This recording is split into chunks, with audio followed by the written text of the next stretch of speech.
کسی صحابی نے کہ یا رسول اللہ سیدنا صدیق اکبر نے کہا ہے تو آپ نے ان کو کہا کہ بالکل سچ کہا،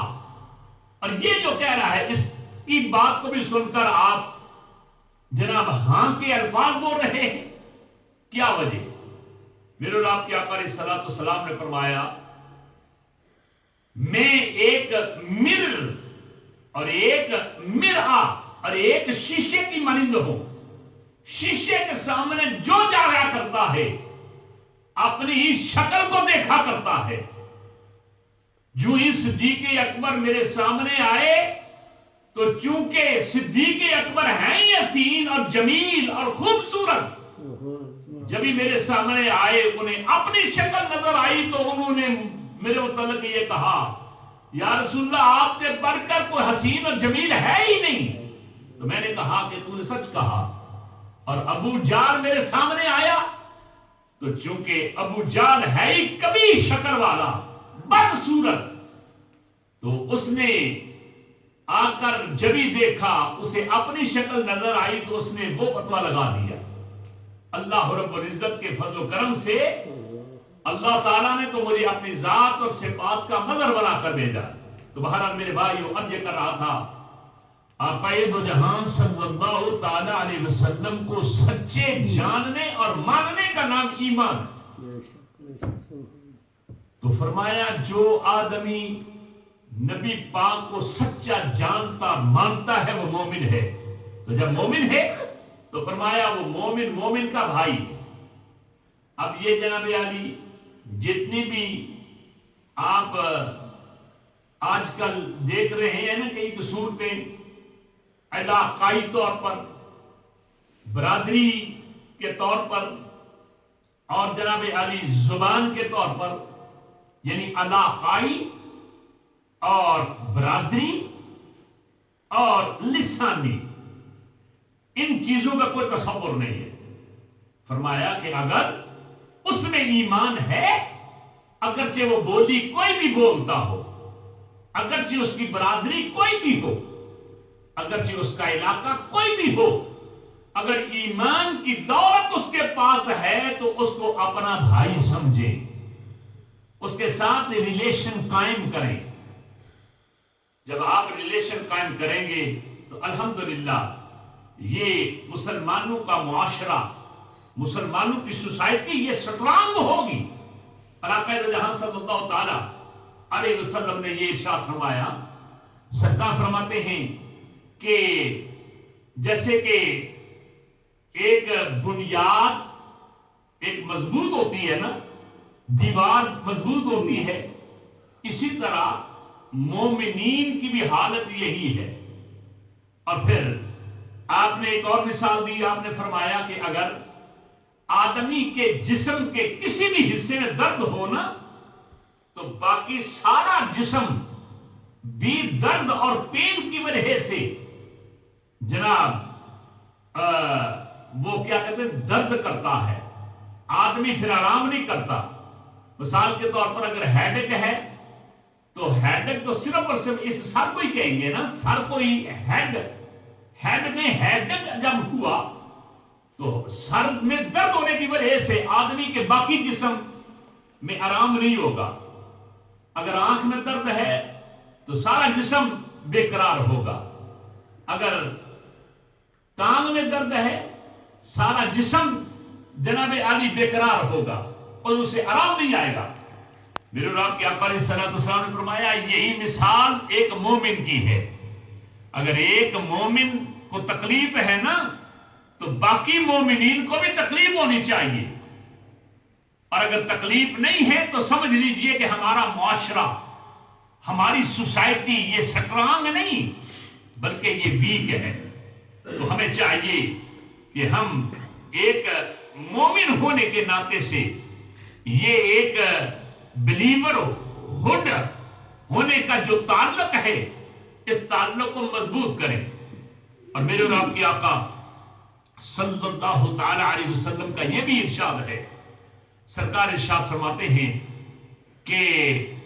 مومن دوسرے مومن پر لا یظلمہ ولا यश तमुहु, कि मोमिन मोमिन पर न तो जुल्म करता है और न ही मोमिन मोमिन को गालियां देता है। वो गालियां नहीं देता, वो जुल्म नहीं करता, बल्कि अपने एक मोमिन भाई के साथ वो मजीद रिलेशन कायम करने की जनाब आली वो इकदाम भी करता है और ऐसा करने की कोशिश भी करता है। बल्कि अगर एक मोमिन दूसरे मोमिन से नाराज भी हो जाए तो फिर अल्लाह ताला ने इसी आया मुबारका में ये फरमाया फअस्लिहू बैन अखबैकुम, फरमाया कि अगर एक मोमिन दूसरे मोमिन से जुदा हो जाए, अलग हो जाए, उनमें कोई खराबी पड़ जाए। अब बता रहे कि खराबी क्यों पड़ती है, और आप जानते हैं ज्यादा आजकल खराबी एक तो शक की बिना पर, डाउट की बिना पर एक मर्द औरत से या बीवी से और बीवी अपने खामद से शक की बिना पर दूर हो जाते, इस तरह भाई भाई से दूर हो जाता है। और इसी तरह एक शहर के अंदर रहने वाला भाई दूसरे मोमिन भाई से दूर हो जाया करता है। तो जब कोई शक पड़ जाए तो उस शक को दूर करना चाहिए। तो फरमाया अगर कोई मोमिन थे, आपस में भाई भाई थे, लेकिन उनमें अगर कोई रंजिश हो जाए, कोई नाराजगी कायम हो जाए, दूरी हो जाए, तो अल्लाह ताला ने फरमाया फअस्लिहू बैन अखबैकुम, फरमाया कि तुम क्या करो, उनमें वो रंजिश जो है वो दूर करो। और दूर जब करोगे तो फिर जाहिर है कि वो रंजिश जो थी जब दूर होगी, यानी आप उस पर को पर्दा डालेंगे, आप उसको को समझाएंगे, आप उसकी बात को सुनकर उस बात का हल निकालेंगे, तो फिर अल्लाह रब्बुल इज्जत के प्यारे हबीब अलैहिस्सलाम ने यहां इरशाद फरमाया कि जब एक ही बात को सुनकर जब एक आदमी इधर से चलेगा ना, कि मैं जाकर उनको समझाता हूं और उनको जाकर बताता हूं कि वो बीवी उसकी खामद से क्यों दूर हो गई, खामद बीवी से क्यों दूर हो गया। जब एक आदमी यहां से घर से निकलता है तो मेरे और आपकी आका अलैहिस्सलाम ने फरमाया वो मर्द हो या औरत हो, कि जो उनकी रंजिश को दूर कराने की खातिर निकलता है या निकलती है, तो मेरे और आपकी आका अलैहिस्सलाम ने फरमाया औनुल्लाहि ताला, अल्लाह की मदद उसे हासिल होती है जब तक वो उस भाई की मदद के लिए निकलता है। जो भाई उससे दूर हो गया ना, उसको समझाने की खातिर जब ये निकला तो ज़ाहिर मदद करने के लिए निकला ना, तो अल्लाह ताला भी उसकी मदद करता है, अल्लाह ताला भी उस पर फजल करता है, अल्लाह ताला भी उस पर करम करता है। और फिर नबी पाक ने यहां तक फरमाया मन सतरा मुमिनन सतरहुल्लाहु ताला यौमल क़ियामा, सरकार ने फरमाया अगर कोई भाई या कोई बहन अपने किसी भाई या किसी बहन का पर्दा रखती है या रखता है, उसके ऐब पर पर्दा डालता है, उसकी एडवट नहीं करता, उसकी तशहीर नहीं करता,